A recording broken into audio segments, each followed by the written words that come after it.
It's like for real happening. Jesus Christ. It is. Get a little nervous there. But end of the day, me and Kirk, rest in peace, the internet. Because that's going to be a lot of arguments. So, because good Lord, I cannot. He's going to kill me if I give him teen sex comedies from the 80s. I know it. But oh my God. Oh my God. I just want to hear somebody argue the finer points of the fucking Porky spoons.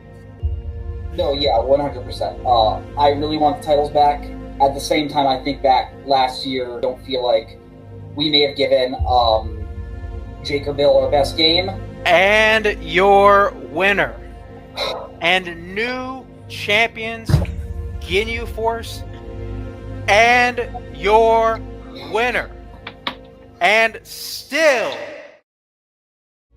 I want a little thing. And your winner! And Boatman, all I have to say to the winner of your match is congratulations on being the champion. Coho and I are using this in teams. Yeah, we are. I didn't win the last one standing. But then I won the 5-way, and then I beat Scully. And then as Wookiee, we beat Dummies, and Guns and Ships, and Duel of the Fates, and then I beat Albert. Maybe you should have waited. Just give it a little bit of time. I'm keeping my belt. And your winner, and still Fandom Fights champion. And your winner, and still Fandom Fights champion, Joe Fairley. And your winner, David Garcia. Dude, I feel awesome. Up that blemish, beating the greatest team ever. Now we sort of have to beat what would be considered the second or third best team ever, depending on how you score it and your thoughts about history. So I guess if we win this, we're giant killers. And your winners and new Fandom Fights Teams champions, Doggies. We're here again. The first official number one contenders match we've been in. I know we were in the tournament finals last year, but this is the first quote unquote contender. And I feel good. And your winners, Duel of the Fates, going on to play Wookiee Mistake. But yeah, this sort of ends Manhattan Project's time. Yeah, time to walk it back a little bit and just watch chaos unfold next season. Wookiee Mistake, after winning the tournament, unfortunately had to bow out of the title match, but we need a contender for the final act. I am dead inside. It will happen.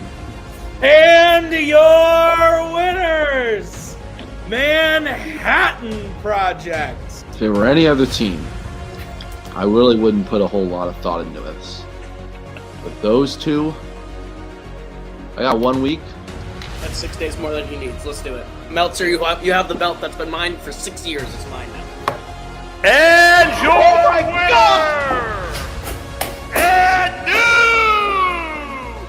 Warzone Movie Trivia Champion!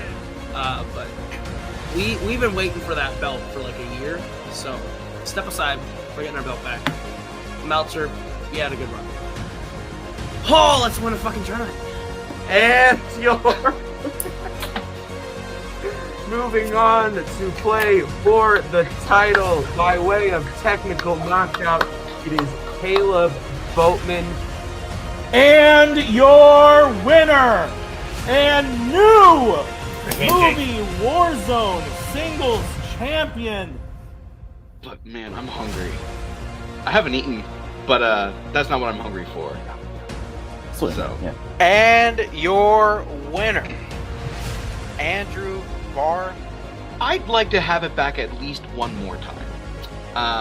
I'd like to just be able to say I've been a 2-time champion.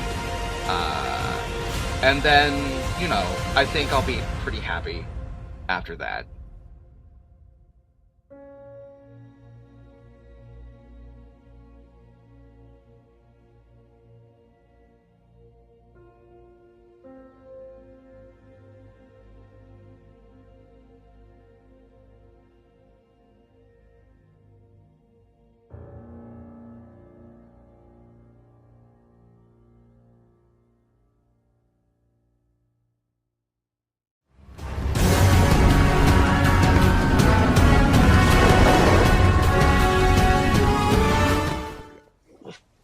don't worry. I'll do my very best to get this job that I so crave.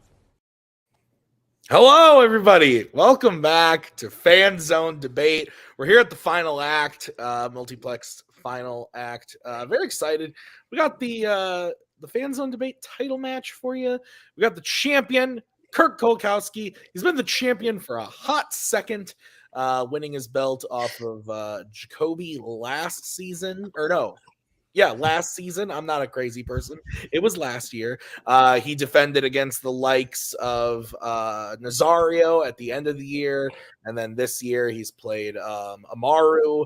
And then most recently Cody, who is also here. And then now tonight he's going up against Bill Cariola. So will the streak continue? Will he be the champion all season? He's already held it for a full year, but will he continue on? I don't know. Let's see what happens. We got Brian Michaels here. Brian, how you doing, my friend? I'm doing okay. I'm here to judge the final match, the title match.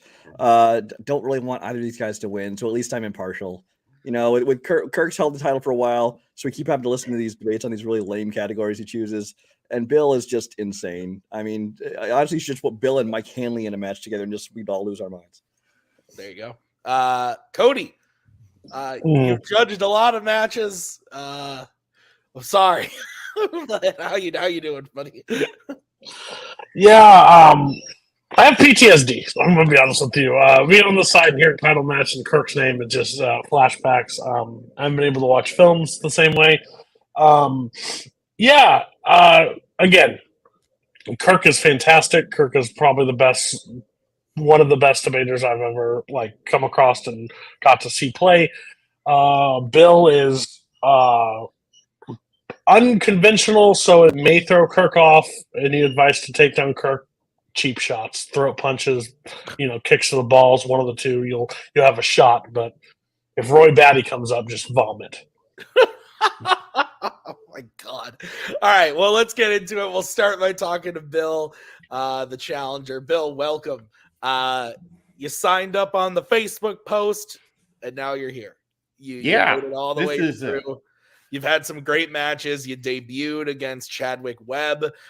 Then you went on to play Brooklyn in a very impressive KO. And then you won the number one contenders match against Brandon Cohen, one of the other great rookies of the season. So how are you feeling? Do you feel prepared?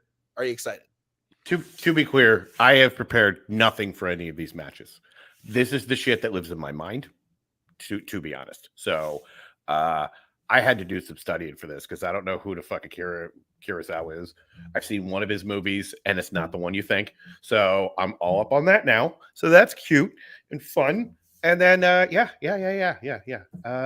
am nervous because I've seen Kirk yell, and I know Kirk probably hates 80% of my movie opinions, and that's why we're friends, because it's fun. So it should be interesting. All right, awesome. Let's bring in the champion, Mr. Kirk. Kirk, how you doing? I read off your list of accomplishments at the beginning there since you've been champion. Is this just going to be another match? Are you nervous? What are you thinking? Oh yeah, no, I mean absolutely. I mean I'm nervous every time because I'm always playing somebody good and somebody worthy of if they got to this level, then they deserve to be here. And I'll be honest, no offense to anybody else who participated, but when this whole rookie title picture started and I saw who was participating, I kind of circled Bill's name in my mind and said, yeah, it's probably going to be Bill. So I've kind of been expecting this. I went back and watched Bill's matches. He has improved every match he's played. So for my sake, I hope he peaks. He's peaked at this point and goes no further. But yeah, I feel good. I feel confident in the arguments I've crafted. I don't know if that's a good thing or a bad thing, but we'll see. It'll be fun. All right. So this is how it's going to work. We got a title match for you. So instead of 4 prep questions, we have 5 prep questions, 3 drafted by the champion, 2 drafted by the challenger. So they gave us some categories. I made the questions for them. They're going to debate those questions tonight before our very souls.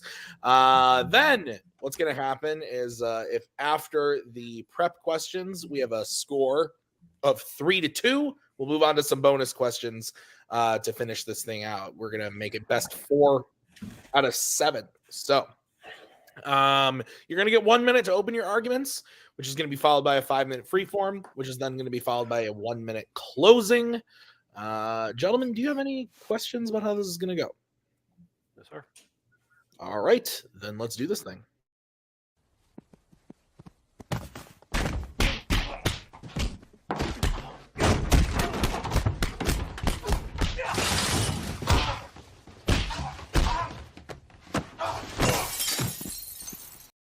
All right, we are going to kick this thing off with a category that I like. So yay! This is actually I like a lot of these tonight. We're going to start it off with directors, and the question is, who is the most intimidating character in a Martin Scorsese crime film? So we're going to kick it off with Kirk, since he drafted this one. Kirk, you have 1 minute to open your argument when you start talking. When the question popped up for most intimidating Scorsese character, the first person I thought of was Nicky Santoro from Casino. This guy is completely unhinged.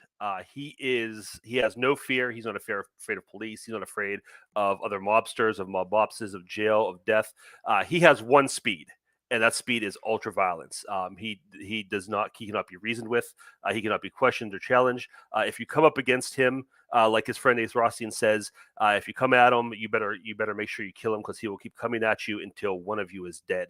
And that describes Nicky perfectly. If you are on the wrong side of him, you do not have long to live. He is a threat to his enemies. He's a threat to his friends. He's a threat to the people close to him. He cannot be controlled. He cannot be contained. He cannot be reasoned with. He's a danger at every level, and he is the most intimidating and scariest absolute Martin Scorsese character.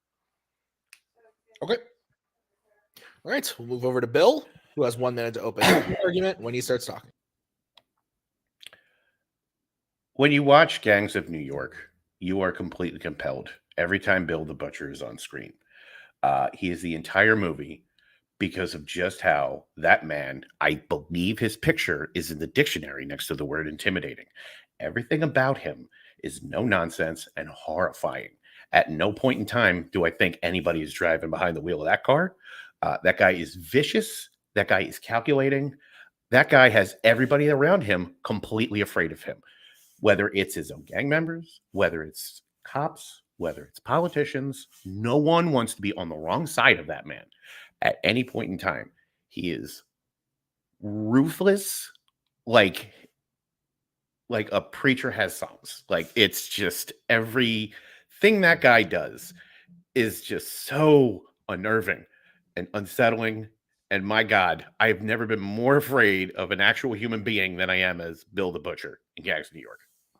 Time. All right. 5-minute freeform. When one of you starts talking, I will come in with the 1 minute warning, like so, when that comes. And if I feel like somebody is talking too long, I'm going to throw this mother up. So idea. Keep it going and have fun.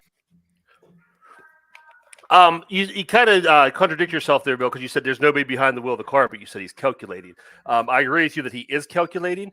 Here's the thing about Bill. Yeah, he's a dangerous person, but two things about him. A, he's a politician. And B, he has a very strict personal moral code. So he has two things holding him back. He's basically, he's playing the game on two different levels. He's playing 3D chess. Nicky's playing checkers. And if you say king me, he's going to shoot you in the face. Nicky's a much more simple character, straightforward. Bill has to play the game. Like I said, he's playing politics. He's controlling the crowd. He has a lot of other things going for him besides just intimidating violence. He's charming. Like you said, he's compelling. He has influence. But he's not just a straight danger like Nicky is. This man will murder you in public. Like, it's fun. Nicky will take you to the back room and hide that shit. And I know you keep saying, like, oh, he has like that. First off, Bill's moral code is whatever the fuck he decides it to be, and it doesn't matter anything. It is like a broken compass. It is just whatever he decides his morals are. This is a guy that will straight up murder a cop in broad daylight in front of people with giddy delight. Nicky will make sure he's home every day to cook for his kids breakfast and make sure they're off to school. Like, say what you will about his demeanor, but he's still taking care of his family. He's still taking care of his day-to-day life. He's still a family man. And absolutely terrifying about. I'm sorry. Good finish. No, I was going to say, not to mention, Joe Pesci's like 5 foot. I'm not intimidated by that. If I could palm your head and fucking hold you back, you do not intimidate me. I don't care. How about the dude that will take his boots off the table, who's twice his size, and totally is left weeping when Nikki's done with him? He's terrified of him. Yeah, Nikki takes care of his family. He's home. He goes out every night, murdering, killing, robbing, and then come home. That's how chilling he is. It means nothing to him. He'll come home and make breakfast for his kid like he was out working a 9 to 5. That's what's so scary about him. Bill's moral compass is not broken. Bill has a very strict moral compass. He took out his own eye because of his moral compass. He let Amsterdam live because of his moral compass. Amsterdam came, tried to kill Bill, and Bill let him live. You know who's not letting you live at that point? Nicky Santoro. You go after Nicky, he's going to take you out. He had, and if I was sitting in that room and I saw Amsterdam live after trying to kill Bill, and I was thinking about killing Bill, you know what I'd say? Like, you know what? Even if I fail, I got a shot. And what happens at the end? He lets this guy live, come back, and get another chance to kill him. Nicky's not going to let that happen. All right, so I'm glad you brought that up. The fact that this guy will introduce himself by tapping on his glass eye with a fucking knife, like, I'm sorry, that immediately intimidates the shit out of me. If the first time I meet somebody, they're doing some shit like that, I'm like, that's not the guy to fuck with. If the first thing I see from somebody is some 5 foot guy who sounds like he's huffed helium in the parking lot and he wants to pretend to be like this like bad tough guy, I'm gonna laugh my ass off even if he does beat my ass because I am not intimidated by him. You'll be dead very quickly, or you'll be in the hospital. He may be crazy, but I'm not intimidated just by looks You'll alone. learn to be intimidated. There's a scene in the casino where there's 2 gangsters who show up to try to rip off Ace's casino. All Nicky has to do is walk up and say, "Hey guys, not today." And those guys bail immediately. They know that Nicky is not to be messed with. Anybody in Nicky's world, his circle, knows he is not to be messed with, and they are rightly terrified of him. There's a scene where Ace is meeting with him in the desert, and he says, when they are on good terms, Ace only gives himself 99 out of 100% chance of getting out of the desert alive. When they are getting along, childhood friend who is protected by the mafia, by the way, does not feel completely safe being alone with this guy. He is completely unhinged. There is no safety around him. There's no reason with him. Bill, you reason with. Bill's playing the angles. Bill may have a reason to keep you alive. Nicky does not. Yeah, but again, the argument is who is more intimidating. Just by first off, just by physical appearance, Bill constantly looks like he is just like anger sweating. Like he looks like if I would touch him, he'd be sticky. Like he always doesn't look right. He looks like he is wearing a dead man's clothes. Like everything about him from the physical presentation is completely unsettling. Like that is pure intimidation walking. Joe Pesci's wearing some goofball suits. He is like 5 foot nothing. And everybody is still afraid. I let you talk. It's time to let me talk. There's a scene in. I let you talk. It is my time to talk. I'm just saying. Like, he is a goofball who has this really high-pitched voice. And, like, I'm sorry. I'm like, and you know what the worst part is? There was a better, more compelling character for Pesci in Goodfellas, and you, for some reason, went with the worst version I went with the more unhinged, dangerous character. He did it better in Goodfellas. That's all I'm saying. Time. Okay. We're going to move over to Bill for his closing. Bill, you have 1 minute to close when you start talking. Bill the Butcher lives up to his name because he actually is a butcher. This guy will torture you psychologically. He will mess you up and he will leave you alive to teach you that lesson because that's how completely awful that guy is as a human being. I mean, Nicky Santoro will make sure he goes home to cook for his kids and take care of his wife, and he still tries to function like a decent person, even when he's doing awful things. I am not intimidated by a guy who's putting on a front of a decent person. I am intimidated by a guy that will like flex out in fucking public and beat a cop to death, cracking his head open in full view of everybody. That is not a guy I want any part of. Meanwhile, like, you could kind of reason with the other guy because he's wearing a goofball suit and I could just hold my head out like this. That is not intimidating in any way, shape, or form. I'm sorry. Plus, he's way more intimidating in Goodfellas. That's the guy I definitely don't want to be around. The guy that will, like, beat someone to death with a gun in front of all of his friends and then dump his body out in the woods like it's fucking nothing. Time. All right. We're going to move over to Kirk, who has 1 minute when he starts talking.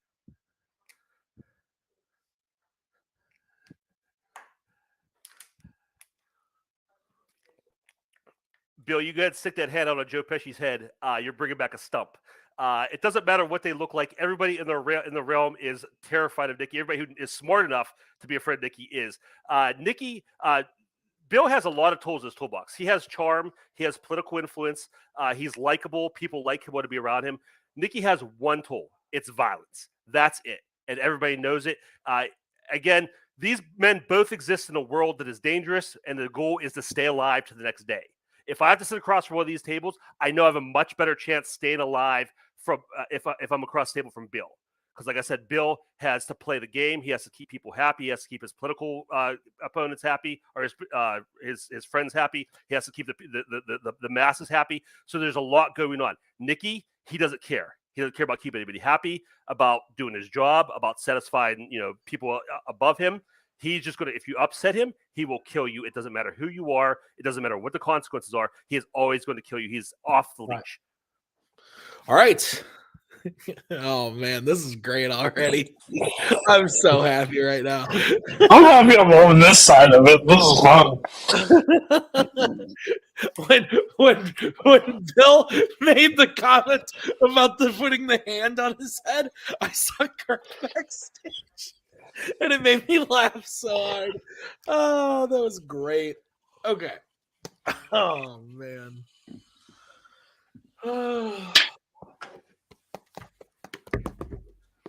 I was very proud of that bit, by the way. Just over. No, this was stellar. This is what the whole match.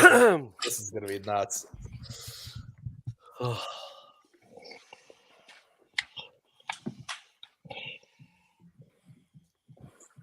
Looks like Brian's ready. Cody, are you ready? Yeah, I'm ready. All right, I'll go first. Like I said, I alluded to it. This was tough. I thought this was great. I thought they both brought different kind of perspectives to similar but different almost. Like Bill's was very like Bill the Butcher is the look is slimy, gross, and he's also so from like a look he's terrifying, and then also just like his actions are also super intimidating. But Kirk was just more like, no, this guy's just a fucking maniac and he'll destroy you if you look at him the wrong way. I went with Kirk because I thought that Kirk was able to, when he brought in the stuff about like he has to keep people happy, Bill the Butcher has to keep people happy, and there are even moments where he spares certain characters for like reasons where his character in Casino, Joe Pesci in Casino would just murder them. And the bit about the line that Kirk brought up about how his friend, even in the desert or whatever, isn't 100% feels safe with this character. I thought that was a really, really good like quote to bring up. So I went with Kirk. Cody, where are you voting? Why? Yeah, so if I think the question was most physically intimidating, like just going off looks, I think there was a more basis for the argument, but intimidating did not have to be just with the way they look. But I did take that into a factor. That wasn't like a total discount. I just think that I went with Kirk. I went with Kirk because I think Kirk painted more of a picture of why each character was what. Basically gives me examples for both people. Like Bill the Butcher as a politician has to for his own political interest, so he can't be that. While Nikki's unhinged, and also the fact that he brought up the point from Casino where the guys come to rob that casino, and he goes up to him and goes, "No, not today," and they just they leave. That just proves how much of an intimidating fellow he really is. So it was close. It was a really good debate, though. Brian, where would you have voted? I voted for Bill, actually. I think Bill did a good job. He was talking about not only is he like a physical presence, and he'll intimidate you by tapping on his eye with his knife, and the things that he will do to people in front of everyone in public to show you what he's capable of. Whereas the Joe Pesci's character will do things in the back room. He still puts forward the image of a family man. And so I think that Kirk was arguing, in my opinion, more how someone's reputation makes him dangerous. Like, oh, everyone knows to be afraid of him. Whereas I thought Bill argued why Bill is intimidating. Yeah. All right. So we're going to move on to the next question. Kirk leads 1-0.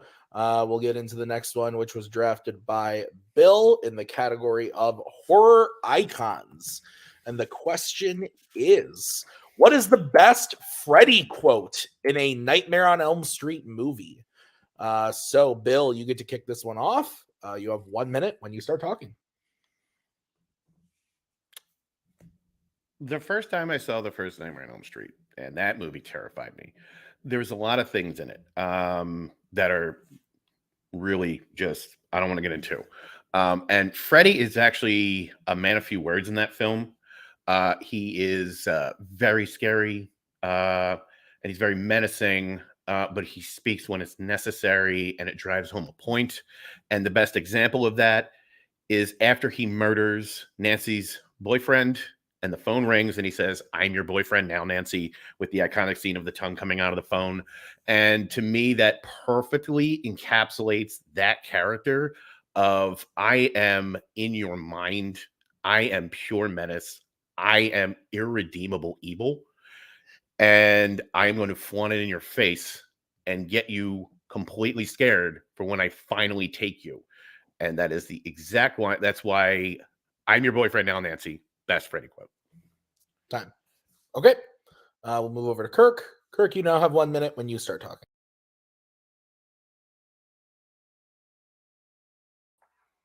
Don't start my time yet, Tim. I'm just going to say that I'm going to censor my my quote because I have kids present. So that's fine. Don't Yeah, hold that I against know me. what it is. You're good. You're okay.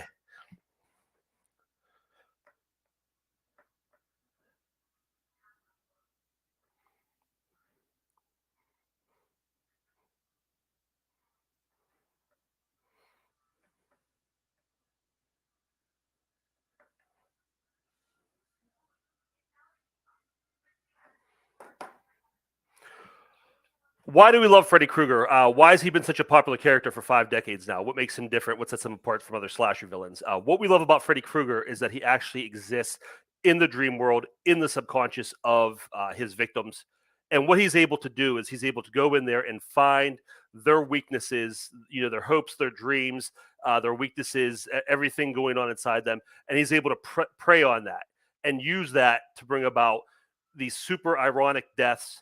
And he always has a great quote to go with a great line. My best example of that is Welcome to Primetime B. I have kids in the room, so I can't say it, but Welcome to Primetime B. That when he kills Jennifer in Dream Warriors, Jennifer wants to be a TV star. That's her biggest dream in life. And so she's watching TV, trying to stay awake, trying to avoid Freddy. And Freddy, the TV comes to life. He sticks his head out, has the antennas, and he says, "Welcome to Primetime B. This is your chance that you're never going to get. This is what you wanted. I'm not going to take your life. I'm taking your dreams away with you." That's what Freddy does. All right. 5 minute free form when one of you starts talking. So while yours is good, and if the question was iconic, I probably would have went with you on that one, but we're looking for the best as far as Freddy the character. And the reason why I wouldn't go with yours is because it is the beginning of the downfall of that character. It's where they made him this punchline joke of he's almost a pale imitation of what he once was.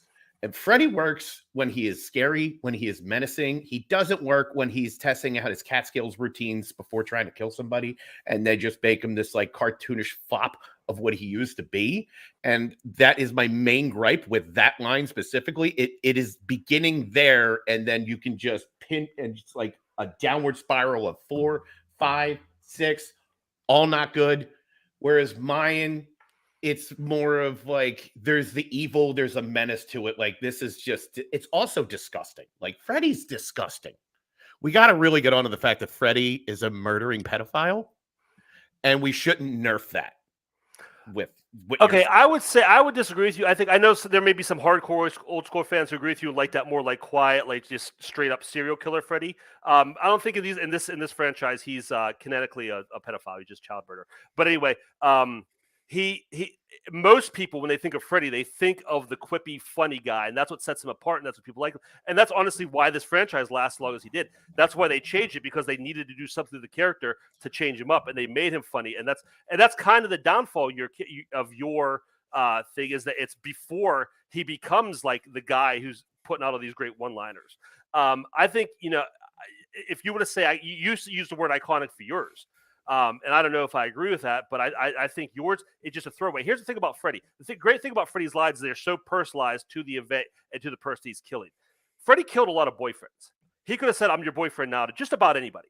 It's really not a unique line for Nancy or in that situation. Again, this is the proto Freddy before he gets really super creative and interesting with his kills and with his dialogue. It absolutely is very, very much tailored to her because she is watching. She knows what's happening. She saw him go into his house. Like, she knows something's happening with Glenn, but she's locked in and she can't get out. And then not only does he murder her, then he taunts her with it. And not to mention, let's also face the fact that this is a teenage girl. This is an underage teenage girl. And he is being lewdly sexual with her in this scene. And it is fucking gross. You can say all you want, but I'm sorry. They went the wrong direction. And that's why it petered out after a while. It's like, because while your line might be iconic, it's definitely not the best, because then we get, oh, bon appetit, bitch. And oh, here we go. Let's overdrive, and just one after another. And it's how many times can we just make the same bad joke and make it not funny? And also rob Freddy of the thing that he was actually, which was scary. He is no longer scary. It's like jokes at this point. It's bad comedy. I would say that you're right that down the line they weren't all winners, and but I think this movie is the perfect balance of him being quippy and funny and not being a joke as he might have became later. And I think what's great about this one and why this is a great example is because, like I said, he's not just killing this girl. He's using her hopes and dreams. This is just a very tragic, sad character. She wants to be a TV star. She wants to be an actor, but she's never going to be. She's stuck in this mental institution. She has all these problems. She's never going to achieve her hopes and dreams. So what does Freddy do? And you talk about gross and disgusting and evil. He takes her dreams and her hopes, the television, everything she built her life around, and that's what he uses to kill her. He's not just ending her life. He's saying he's mocking her in it, and it makes you hate him, but it also makes it so much fun. And then it looks hilarious because her head is hanging out of a TV that clearly wouldn't support her body. I'm sorry. It's a punchline and it falls flat because it's like, you say it works, but it doesn't.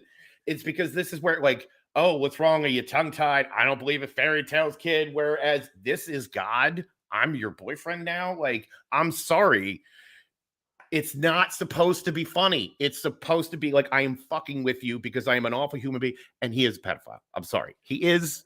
He's a murdering pedophile. I shouldn't be rooting for this fucking thing. Your character survives. Mine dies. But if you want to talk how it looks like the rubber tongue sticking out of the phone, later. That looks ridiculous. That tongue in the phone is more jokey. I laughed at that more than I laughed at anything in my scene because that effect is so bad. So if you want to talk about just how hokey it is, your scene's pretty hokey as well. Yours is also just as hokey. I'm sorry. But like I said, Freddy's sweet spot is when he is funny and you hate him, but you're laughing at the same time, and that's what my line. Funny Freddy's no good. All right, Kirk, you are going to close first on this one. You get 1 minute when you start talking.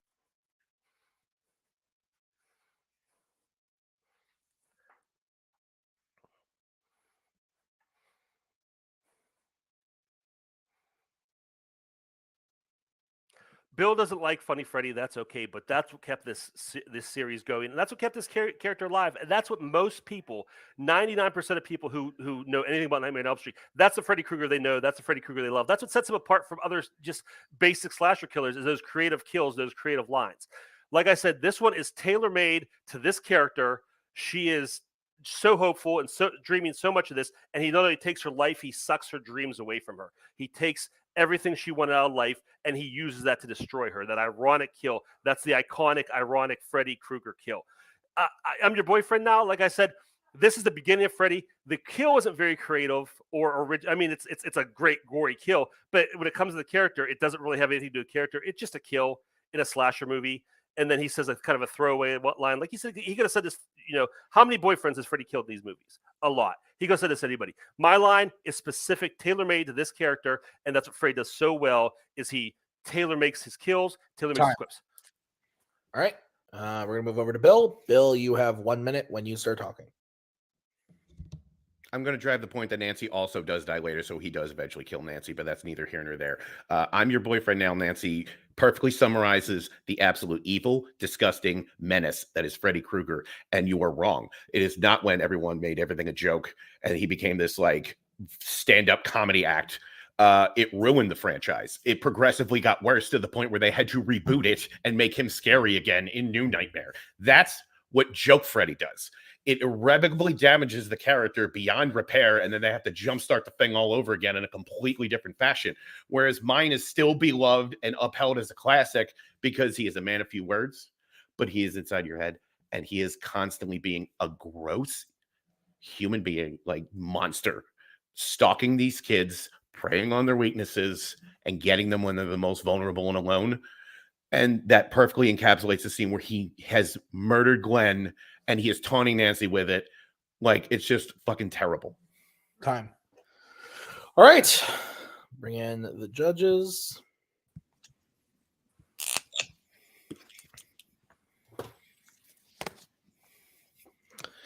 My dog's been outside for that whole question. I wonder if he's going to come back. To be clear, this hurt my person because Dream Warriors is my favorite Nightmare on Elm Street movie. It really is. This really hurt.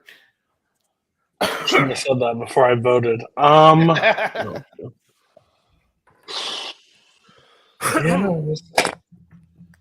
don't know. I fucking hate this person. So, not the person. You could be talking about either one of those cards, just so we're clear. So. He hates Freddy. You could be talking about a lot of people. Yeah, actually, fair. Yeah, you know me too well. All right, Brian, you're kicking us off on this one. This one got a little bit into the woods, I think, when they started talking about if the TV could handle the weight of the person versus the hokey special effects in the tongue and things to do with the scene that had nothing to do with the quote itself. It also got into, which movies were better, which ones were still held in high esteem, things like that. But when the question is just about the quote itself, I did end up going with Kirk. I think that he made some good points as far as how Bill may not like where the series went. But that is definitely a turning point where it went. And I think that especially when he talked about how this is a line that could have been said to any of a number of people, whereas his was specific to that one situation, that one person. Okay. I agree with you. I thought it got into the woods a little bit, is a good way to put it. I still thought that it was a weird fight. I struggled voting on this one a little bit up until the end. I went with Bill. I thought that Bill's the whole the needing to reboot the franchise and everything like that didn't really matter to me. But what kind of sealed it for me was the whole thing about just that Freddy, the way that Freddy is like taunting and being this like gross, disgusting character towards Nancy. Again, very similar to Kirk's thing with the TV. I just thought that Bill's overall like description of the character, the scene, I thought that he had a good takedown of Kirk when Kirk said it's just like another kill or whatever, and Bill was like, no, it's not. Like, he was watching, Nancy saw it happen and now he's taunting it. I thought that worked well. It helped me with the scene, or helped with contextualize the quote. So this was a tough one, but I went with Bill. Cody, who gets the point? So I've only seen one Friday the 13th movie, and I absolutely not Friday the 13th. This is Nightmare on Elm Street. Nightmare on Elm Street. Which shows you're in bigger weeds than you know for picking this, and I'm a judge. I despise this character. We got into a moral stance on what this crimes this person that's been burnt and goes in dreams has committed. Don't think it mattered. When I boiled it down, I don't care like what happens in the scene. I have to go based on what the quote is. The quote is what I was judging on. It didn't matter. It felt like we got into like a pretentious like, where did Freddy start going downhill and where was he the best and what he did and blah, blah, blah. At the end of the day, I did on quotes and who described the quote and why the quote meant the most to it. The person that painted the exact picture was Kirk for me because of the takedowns versus of thing like the hopes and dreams and shattering and using the thing in front of her, and his counter to there's so many boyfriends that he could have said this to anyone. I didn't really hear a counter, like a huge counter to hit those with, besides that the TV looked terrible. The whole series, everything looks terrible, but of what I've seen, so yeah. boo on you on Yeah, I'm sorry, series no. being terrible. I hate that you like it. This is the one thing in our friendship I hate that you enjoy this. I hate it. All right. Well, that means Kirk wins the point. Kirk is up 2-0. We're gonna get into the next question, which was drafted by Kirk. It is in the category of the Wizarding World. And the question is, what is the most heroic moment in a Harry Potter movie? So, Kirk, you get to kick this one off. You have 1 minute to open when you start talking.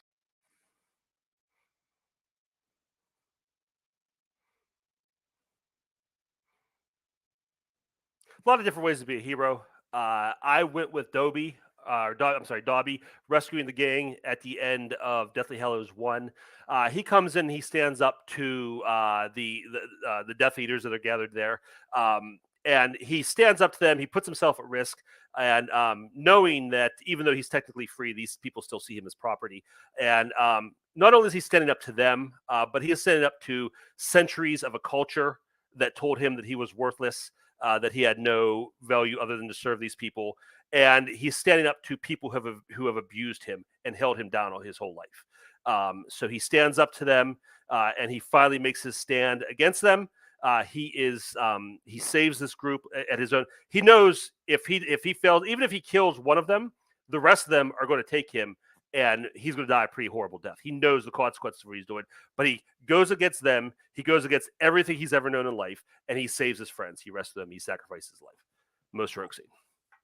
All right, move over to Bill. Bill, you have 1 minute when you start talking. I apologize if I mispronounce any of these names, just so we're clear.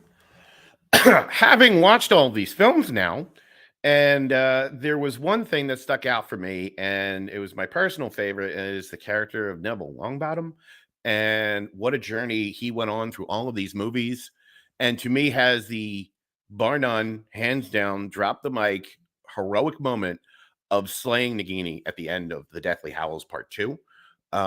It is one of the most badass things in the entire franchise. It's this kid you've seen just be completely disregarded or just thought to be a bumbling imbecile who not only grows into like a fine young man, but when it is the absolute do or die moment, steps up and saves everybody. And I mean everybody. He is on a losing team and he manages to pull it together and get the job done, killing a Horcrux single-handedly, also saving Ron and Hermione. Time. Okay. 1 minute or 1 minute. Whoa, that'd be quick. 5 minutes when one of you starts talking. I'll say this about your scene, Bill. Awesome, kick-ass scene. Total, just hell yeah. Yes. Pumping scene. That said, I don't think this is a great example of. I don't think this is Neville's bravest moment. I think this is the bravest moment in this movie. First of all, Neville stumbles upon a weapon that he knows has killed creatures like Nagini, bigger and more powerful than Nagini. And so, if you put a machine gun in my hands, you say, "Hey, go stop those people that harass your family." I'm going to go do it not because I'm brave, but because I know what the machine gun can do.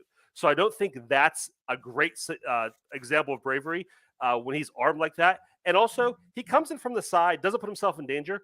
If he doesn't make that hit, Ron and Hermione still get eaten, and he's got a chance to get away. So I don't think he's being super brave in the situation. Okay, number one, here's why that statement is completely wrong, is because he doesn't just happen upon a sword. That sword appears to him because that is the sword of the House of Gryffindor, and it only appears to the truly heroic. So it doesn't just he happens upon it. It presents itself to him because that sword knows he is the most heroic. Now, as far as Dobby goes, I wouldn't say it's heroic because he's not there to save the gang. He's there as a tool for Aberforth. Like, they call on Aberforth, and Aberforth just says, okay, we're going to send over Dobby, and he's just going to use some quick magic to get you out of this cell so we can get out of this house, and then they're going to get caught, but they're going to be kept alive. So even if he doesn't get them out, they're just going back into the jail cell. If Neville misses Nagini, they're all dead. Everybody dead. Dumbledore wins. There is like escaping stakes and end of the world stakes. And I'm sorry, the stakes are way higher in my scene. And it's just a beautiful culmination for Neville as a character. Also, I fucking applauded when Dobby died because fuck him. Just so we're clear. Whoa, okay, that's fine. Stakes don't matter. It's what the person is doing. First of all, the sword appears to him, but yeah, he has the sword. If a machine gun appears to me and I could use it, I'm going to use it. So, but that machine gun's not appearing to you if you're not worthy. Dobby's set. But he doesn't have to go. You know, Neville's in the middle of this fight. He's already fighting. Dobby comes in. We're going to send you to these people who have tortured you and abused you your entire life. And you have to go stand up to it to save your friends. And it doesn't matter if you, I mean, again, stakes don't matter, but if Harry Potter stays in the cell, you know, he's going to get killed eventually. But like, again, stakes aren't an issue here. It's just a matter of what they do. Dobby stands up to these people who have held him down his entire life. And he stands up and he threatens them. He takes her wand. He takes a wand from this person. He takes their power away from them, the power they've taken away from them. Essentially, what Dobby's doing here, this is the Wizarding World version of a slave revolt. He's standing up to his masters who have held him down his entire life. So, again, he comes into a fight that he's not in, that he can avoid. He's a free elf. He doesn't have to do this. Neville's already in the fight. Neville's already there. He sees a weapon. Okay, I'll go sneak attack and kill this thing that I know this thing, have no doubt this thing is going to kill because I have evidence that it's done it before. He's in no danger. He does not put himself in danger. His friends are still in danger if he fails, and he has a chance to get away. So again, stakes don't matter. If you look at just what the person is doing, Dobby is so much more stakes. heroic. Absolutely matter. Number one. Number two, he has been beaten. He has been bloodied. If you want to talk about who's had a hard time, Neville's entire life has been made fucking miserable. The only person who has suffered more under Voldemort is probably Harry. Like, the Death Eaters made his parents fucking vegetables, and they're in a constant living hell. And he has been picked on. This kid has been just completely downed his entire life.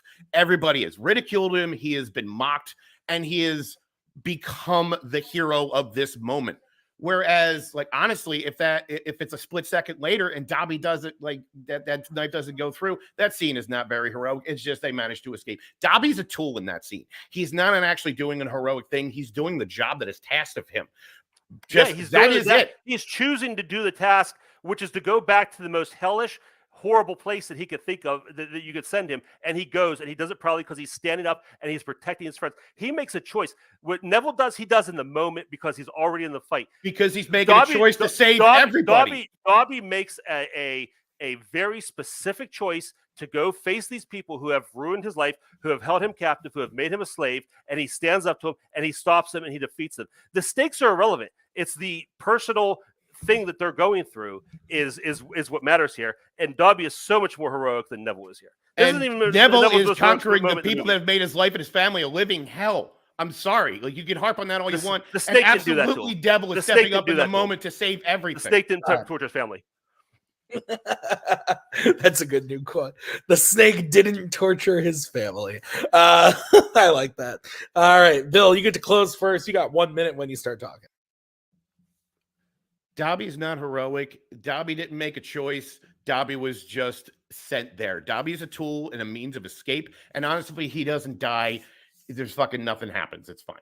Like, the only reason why you're saying that is because he died and gave himself, and like, whatever, that doesn't matter. Meanwhile, Neville, who we've watched just like as a kid, who couldn't even handle the basic concept of flying, who couldn't do simple like protective magic, who goes through ridicule, who manages to stand up to not only a bunch of fucking jerk off teachers in, like, you know, I can't remember their house name, the one with the fucking green one, I don't care. But when the chips were down, he is beaten. He has been just brutalized, and he sees his friends are about to die. They are going to lose, and they are going to lose to the man who has ruined his life and his family. The sword, which only presents itself to the truly heroic, so I don't care who fucking finds it, it presented itself to him. He kills a fucking Horcrux single-handedly and saves his friends and the entire school. Fucking Neville. Respect. Sorry. Oh my God. All right. Kirk, 1 minute when you start talking.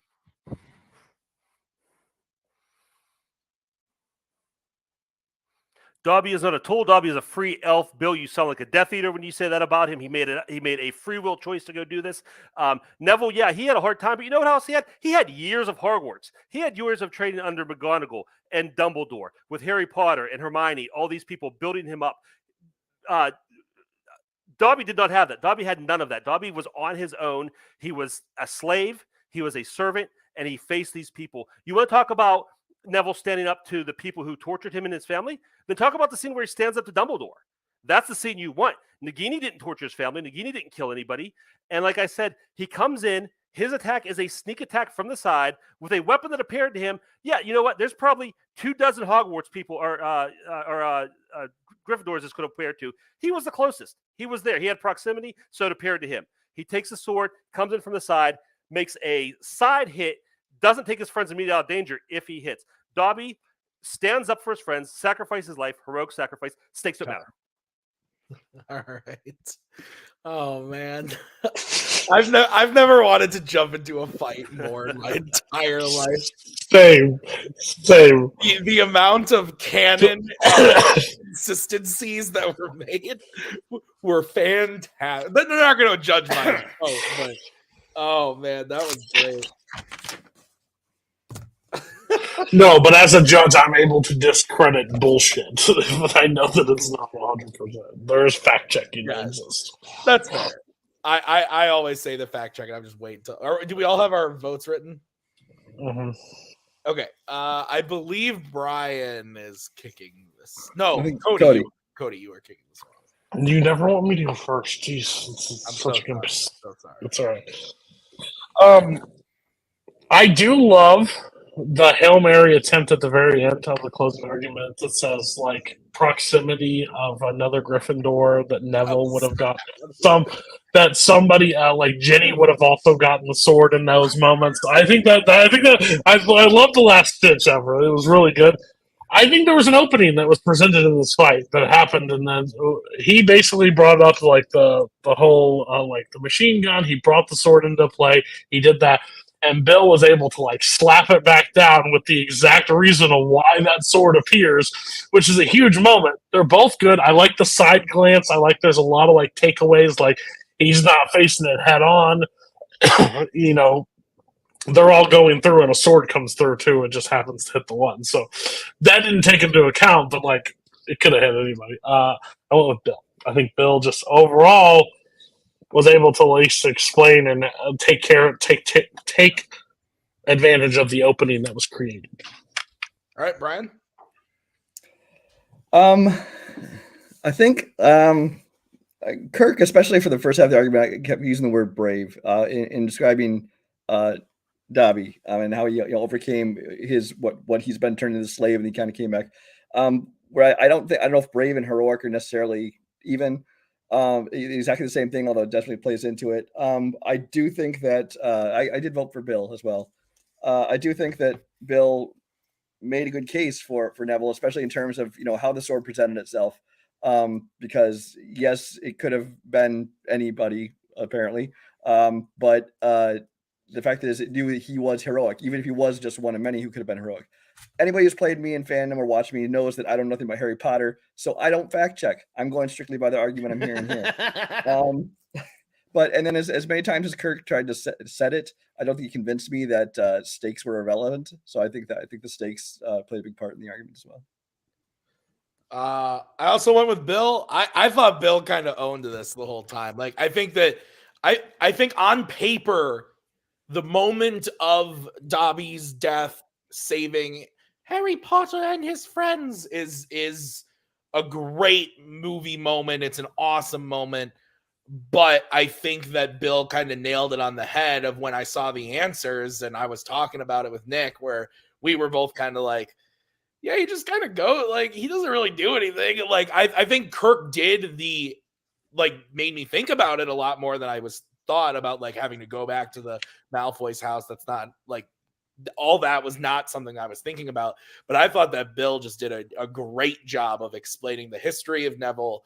And then, yeah, I agree with Brian. I thought the stakes did matter in it.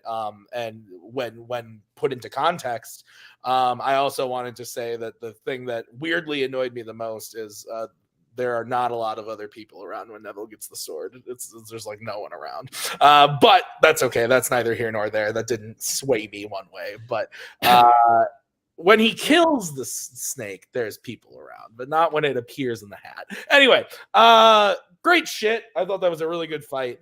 Let's get into the next one. Bill's on the board. It is 2-1. Could we do a quick minute? I just need a bathroom break, and I have like 2 minutes. Is that okay? Absolutely. Thank you very much. Cut. Sorry. Yeah. All right, we're back. We're going to move into question number 4, prep question number 4. This was drafted by Bill. It is in the category of actors. The question is, what Jeffrey Combs non-fandom film has the best plot? So, Bill, you get to kick this off. You got 1 minute when you start talking.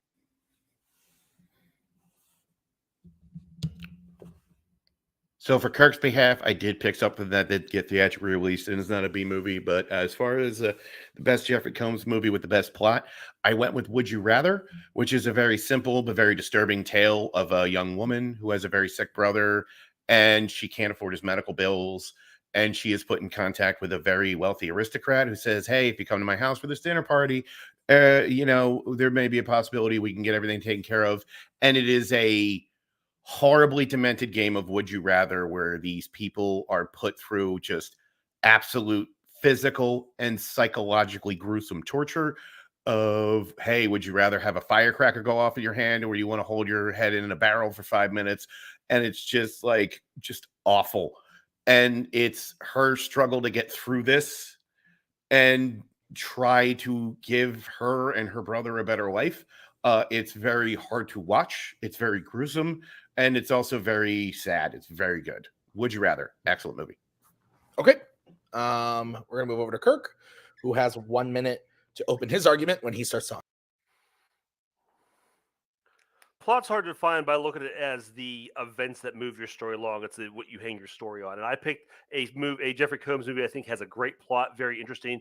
It's very well paced. I went with The Frighteners, Peter Jackson's The Frighteners. In this movie, Michael J. Fox plays a man who has had an accident, and as a result of the near-death experience, now he can see ghosts. And he used this ability basically to swindle people. He wrangles some ghost friends. He has them go haunt houses, and he goes and he's a paranormal expert to exercise these houses. Now these strange deaths start happening. The people who are close to him, he's working with, and it's basically a ghost serial killer. And Michael J. Fox is the only person who could see it. So he's trying to save these people, but by trying to save them, he has to put himself in close proximity to the murders.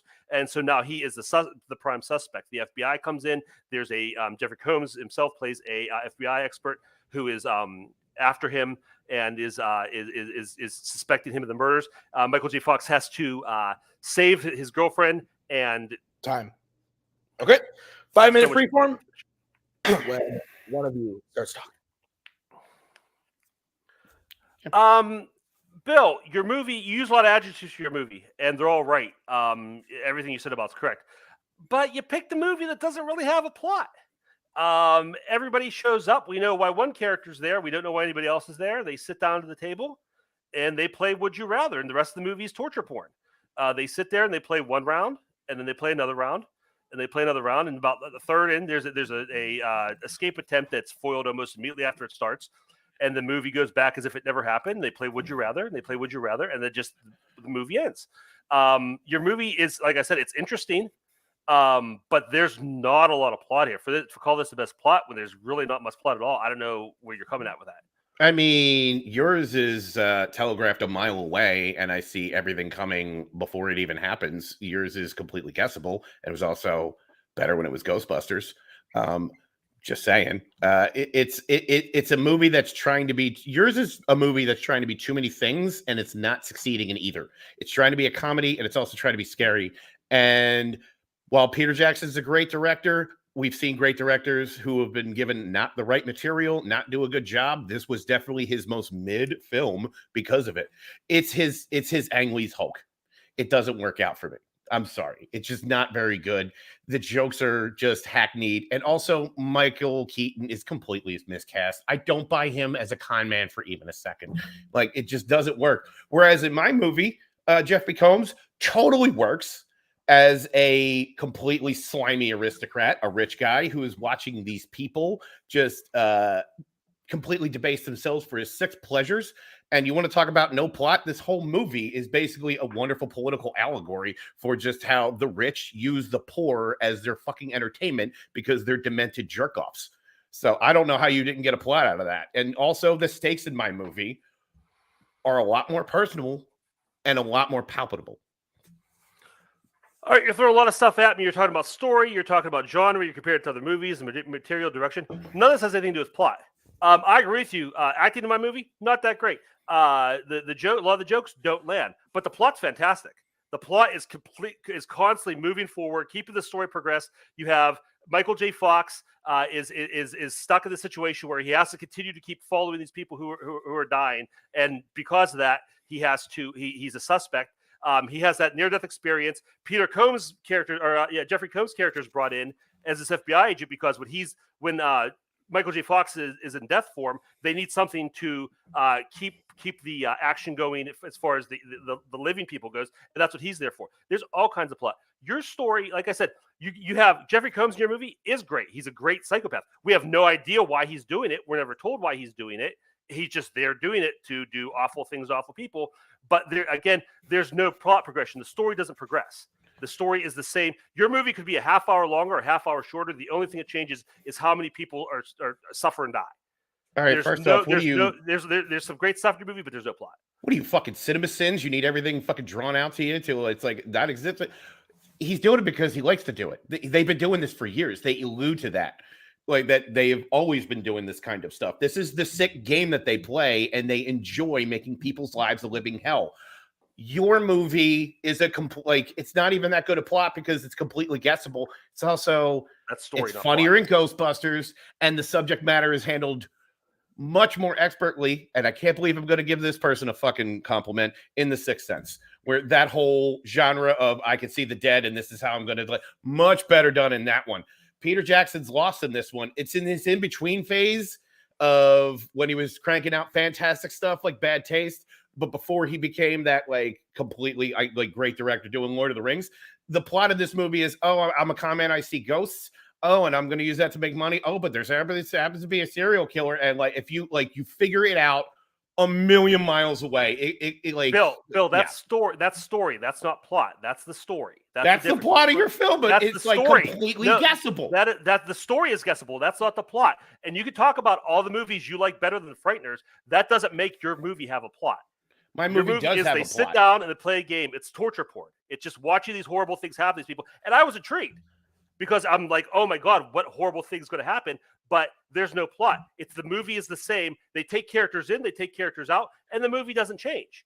There's that's the beauty of my movie. The plot is simple, but the plot is effective. Yours is overly complicated. Your story is simple. You don't have a plot. The plot is simple. It doesn't matter if it's an allegory or whatever. Your movie is a situation. There's no plot.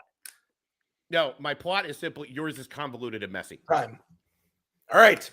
Kirk, we're going to start with you. You have 1 minute to close when you start talking.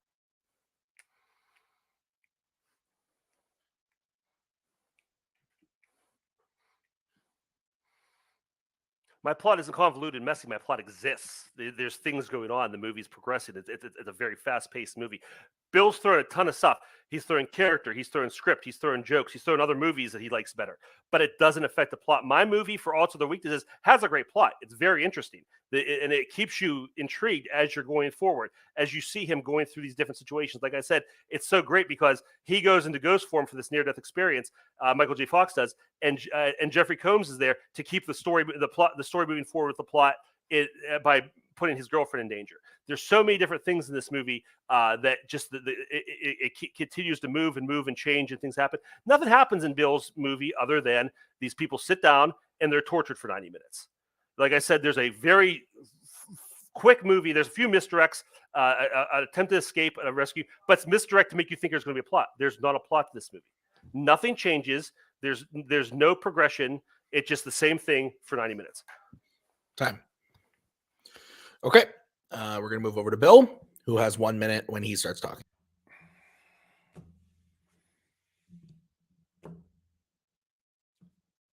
The plot of The Frighteners is barely there. It's also very guessable. It was also done better in other movies. The plot works much better in Ghostbusters. Hell, fucking Stir of Echoes.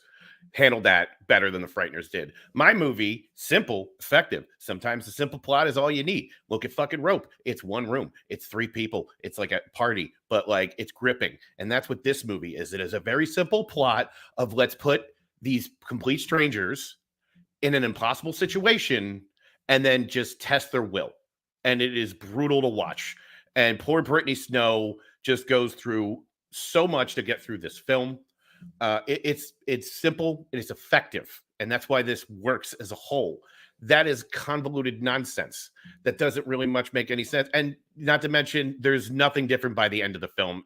Everybody's the exact same. She is completely changed and a completely different person by the end of this film because of the events of this plot. Time. Okay. Let's bring in the judges.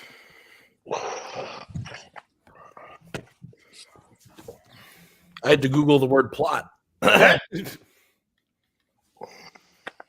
Maybe I didn't know exactly what the word meant.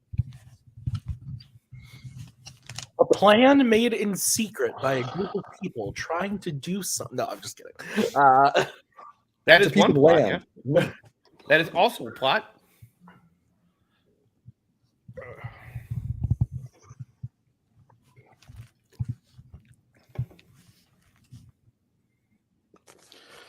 Okay. I'm going first. I went with Kirk. I thought that Kirk did a good job of explaining plot of his film. I have seen The Frighteners. I haven't seen Bill's movie, but based off of what everyone was saying, I think I would probably enjoy Bill's film. That being said, though, Kirk really sold it and brought it home about how there really is not a lot of plot going on in Bill's movie. And Bill kept throwing out stuff like, your plot is convoluted, but I didn't really hear any reason as to why it was convoluted. Like, what about it was convoluted? It was done better in other movies. Okay, what about it was done better in other movies? Like, it was just like Bill was naming other movies that were similar and saying that they were better, but that doesn't really have a lot to do with why the plot of The Frighteners was bad. So I went with Kirk. Cody. Yeah, I've died on a plot question before. It's been some of the most painful debate of my life, thinking you're debating something that you can just, oh yeah. But when somebody knows it and throws it back in your face over and over, it's a brutal, brutal fight. I hate the questions. No offense, Tim. I love it. Love you. Beautiful. I just hate plot questions. But I went with Kirk because I think he handled it and handled plot the best. Ryan. Yeah, I think I remember Kirk telling me plot questions as well. I think that they're kind of hard to answer, but he clearly put in a lot of work to specify what was and wasn't plot. I would have gone with Kirk as well. I felt like this was the most one-sided of the whole match so far. Not because Bill was making a bad argument, because I've actually seen Would You Rather. I agree with everything he said. It's brutal, it's gory, it's simple and effective. But I recommend it. Yeah, but it doesn't. I don't think that he described much of a plot. Every time he tried to say what it was about, he was saying what it's about. He's giving the scenario. He was giving the concept of it, but that's not the plot. The plot of the story as it moves forward and where the story goes from there. Whereas Kirk did a much better job of supporting his. Okay, so here's the situation. Kirk is up 3-1 as we get into the final prep question. So Bill needs to hit this in order to send it to the bonus. If Kirk hits this, he will win. So the question is in the category of classics. And the question is, what classic Akira Kurosawa character would you never want to meet in real life? So we are going to start with Kirk. You have 1 minute to open when you start talking.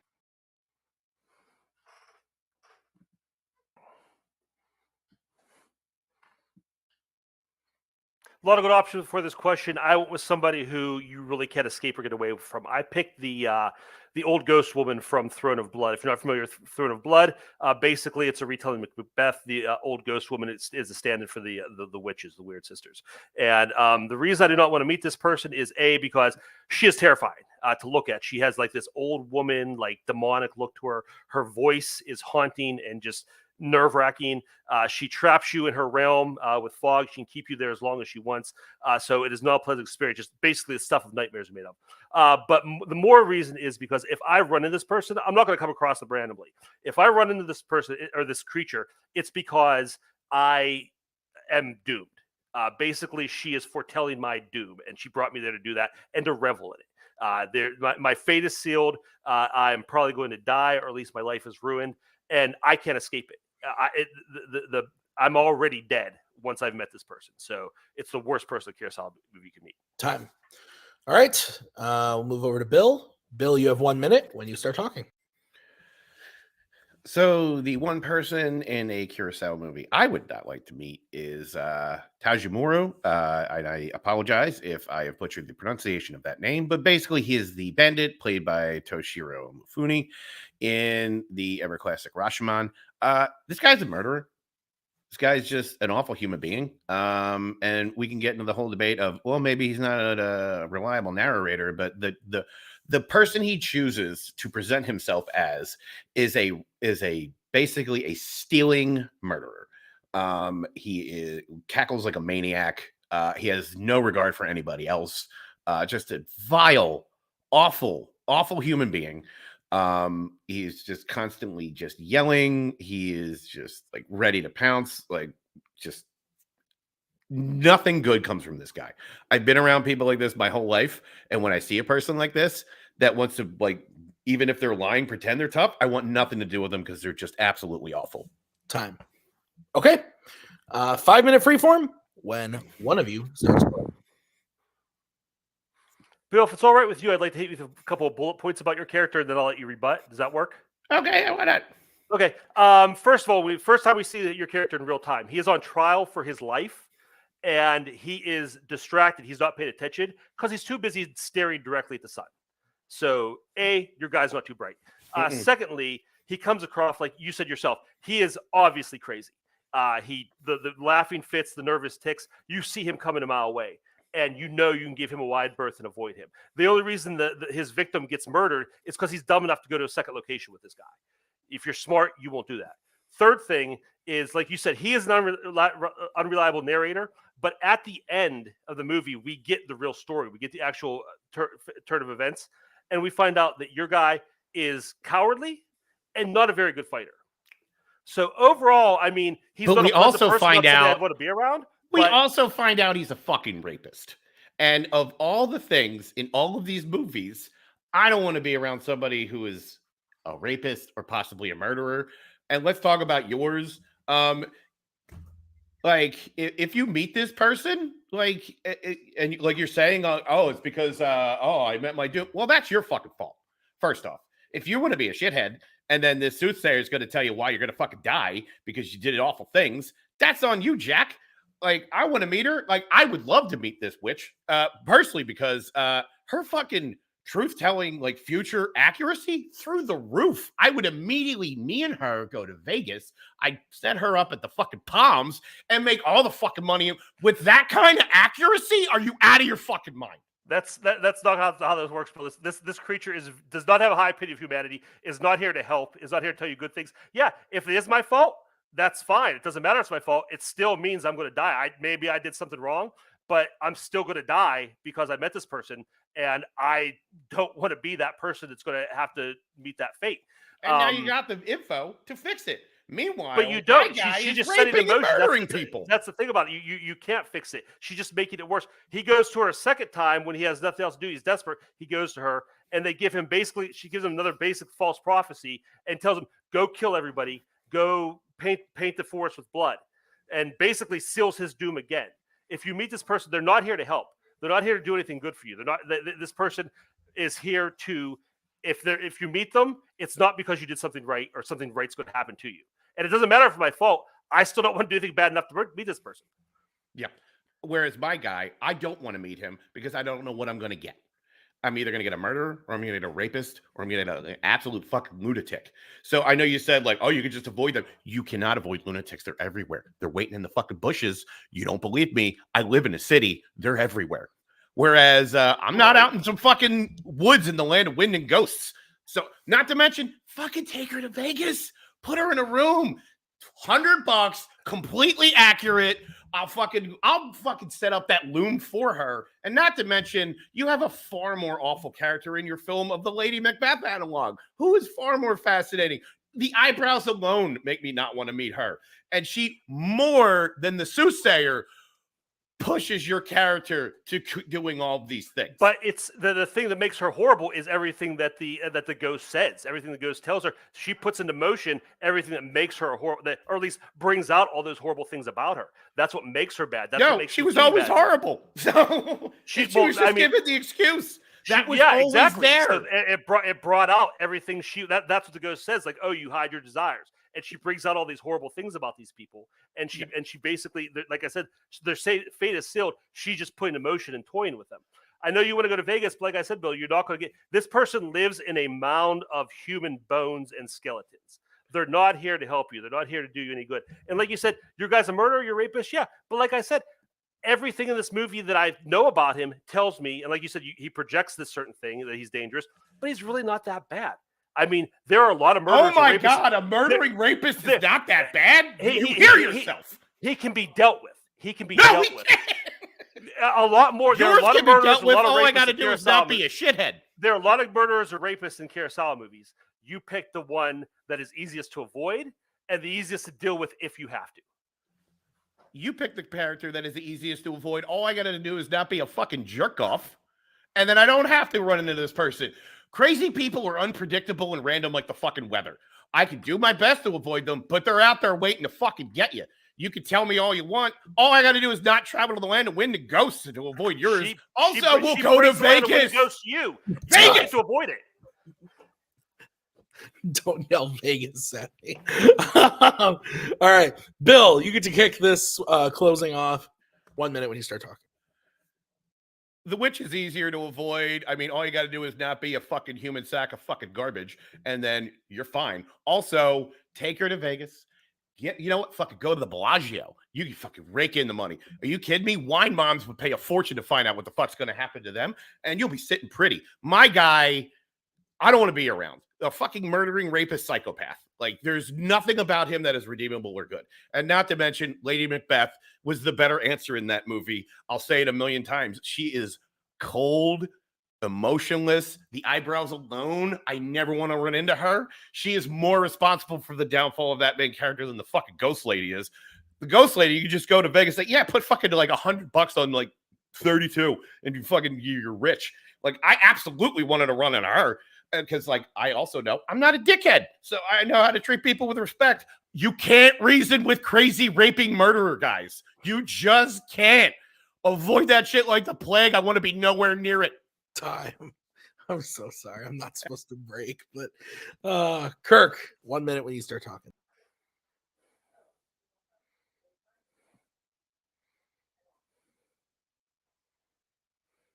I believe I gave enough evidence from the movie that Bill's character is not very intelligent. He's cowardly. He is not a very good fighter, and he is he's easy to see coming. He's predictable because how crazy he acts. You know what you're dealing with. So there are a lot of bandits, a lot of criminals, a lot of rapists, a lot of just unsavory people in Kurosawa's filmography that Bill could have picked. He picked one that, like I said, I don't want to be around this guy. I don't want to see him. But if I do, if in that situation, I can deal with it. Even if I get this guy his best day, I could still run. Or I can still run away. I can hide. I have a chance. I have no chance with my character. Bill's, I guess, a perfect human being, has no darkness inside of him that this ghost could draw out. But that's what this ghost does. She finds the darkness inside of these people, these characters, and she draws out their most darkest desires, and she puts the wheels into motion. And once the wheels are in motion, they're not going to stop. Bill thinks he can avoid them, stay away from them. She comes to you. She brings you to her. You can't avoid her. Much more scarier person you don't want to be around. Time. Okay. Oh boy. Before we get on to the ranking, point of order, Kirk, thank you. I have been dying to see Rashomon. It was fantastic. That's why I do it. Sorry. No. I've only seen one Kurosawa movie before this. What was it? I take that back. It was not appropriate. Hidden Fortress. That's a good one. I've also only seen one Akira movie, and it is Akira. I see what you did there.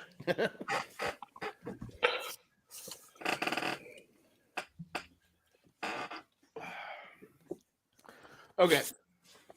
Brian, you are the first to go. Oh, good. It might be decided. I don't have to do this. I'm with Kirk again on this one.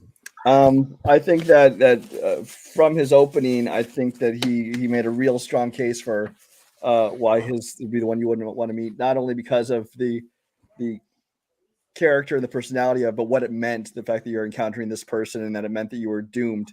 So I think that really swayed me into giving a whole nother dimension as to why I wouldn't want to meet his character. This was really close for me. I'm not gonna lie. Like I thought Bill bullshitted his way through this in an incredible fashion.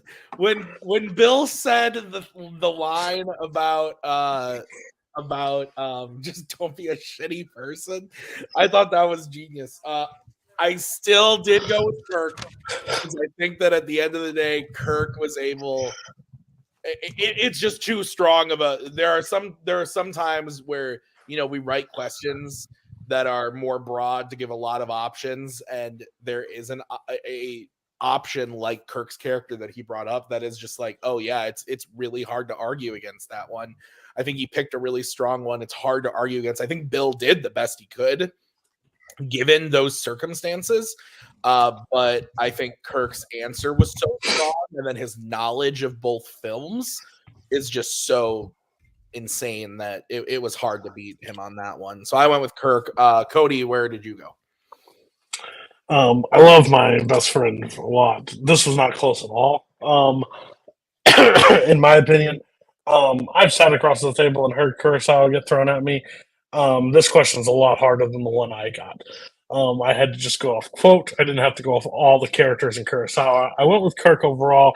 The fact is, it just seemed like, put him at the casino and blah, blah, blah. It just didn't matter. I knew it was doomed as soon as Kirk started the round. Goes, Bill, I'm going to tell you 7 things about your character. Is that okay? And when you agreed to it, I said, yikes. And that's where was resided. It was a brilliant strategy. It paid off. Yeah, and that's where it ended. All right. Well, that does mean your winner is Kirk Kowalkowski. So we're going to start post-match interviews. We will start with Bill. Bill, great job today. I think was it though? Yes, I think it was. I genuinely do. Kirk has played a lot of people, and I feel like I say this a lot, but I genuinely mean it every time I say it. I don't think the score represented the performance today. Debate is really tough because people look at the end of the scoreboard and see 4-1 and they just think, oh, well, Bill must have sucked. Well, no, it's not the case. There were a couple split decision questions. There was one where the votes all went to you. It's a tough game, and I think that you played really, really well today. If I was in this tournament next season, I'd be fucking terrified to see Bill on the other side of the card. What did you think of the match, and what are your thoughts out of it? So I think I now know not to prep going forward. Clearly, when I go in with no fucking notes, I kill it. So, no, I really did. I put in a lot on this, watched a lot of these movies, retained none of it because I have watched Kirk in debate. I know what I was up against, and I did my best to prepare for that. But when you're there, it's a different story. There's a reason why this guy is probably, it's going to take a court order to get this belt off him. So it's fine. Yeah. It was a lot of fun though. I did better than I thought I would have, and we didn't actually start calling each other names. So I'll consider that impossibly respectful. So yeah, that's fair. Bill, like I said, you're going to be in the tournament next year at the start of the season. Kirk might not be the champion by the time of the tournament because he will have to play another title match before the tournament starts, but you're going to be in the tournament. You're going to be playing somebody. Is there anybody that you want to see on the other side, considering you'll probably be a pretty high seed in this tournament? All right, there's 3 people. Now 4. Now that I'm thinking about it, because I know names. So I feel like me and Cody would probably result in a lot of arrests, but it would be a lot of fun. That would definitely end in some name calling among other things. So that would be absolutely great. I feel like me and Mike Hanley would also be just hilarious. We all win. Who cares? So that is just so much fun. One of my good friends is in this league too, and I've never gotten to play him in anything. So like gun in my head, Amaru. I would love to be on the other side of that. That would be a hoot and a half. But the one I would really love to yell at is Coho. I feel like me and him would just be fucking brutal. So any one of those 4, yes, please. Well, the number 1 contender match at the beginning of next year is Cody versus Coho. The loser of that match will be in the tournament. The winner will not be because they'll be in the title match. So, yeah. But so any of those are definitely possible and on the table as we get into next season. Bill, really great job today. Thank you for being here. Let's move over to Kirk, who has just had a dominating season. Once again, Kirk, 2 seasons in a row now, you've just kind of like swept the table, and you're back for another one at the end of the year here. You're going into next season after, what is this, 5 or 4 defenses? I think this is the 4th. Yeah. Yeah. 4th or 5th, Crazy shit, man. What are your thoughts?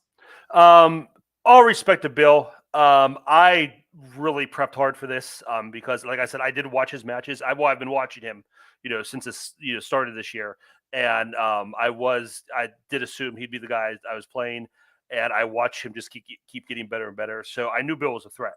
And I really my last 2 defenses. I started out 0-2 in the match, and I did not want to have that happen again. So I really put my nose to the ground. So I was nervous because of the order of the questions, because Bill the Butcher I knew was going to be tough to fight, and I knew he'd be ready for that nightmare. So I was the nightmare question. So I was really afraid I was staring down the gun at another 0-2 start. But I was able to get those, and Bill played great. Bill. He kept me on my toes. He threw stuff on me that I wasn't expecting in all 4 fights. So hats off to him. He's going to tear it up in the tournament. I will not be shocked to see him competing against whoever the champion is next year. But yeah, I'm glad to just get through another one. And now, like I've alluded to, we already know you're going to be playing at the beginning of next year either Cody again or Caleb Coho. Coho has challenged for the title before, I think.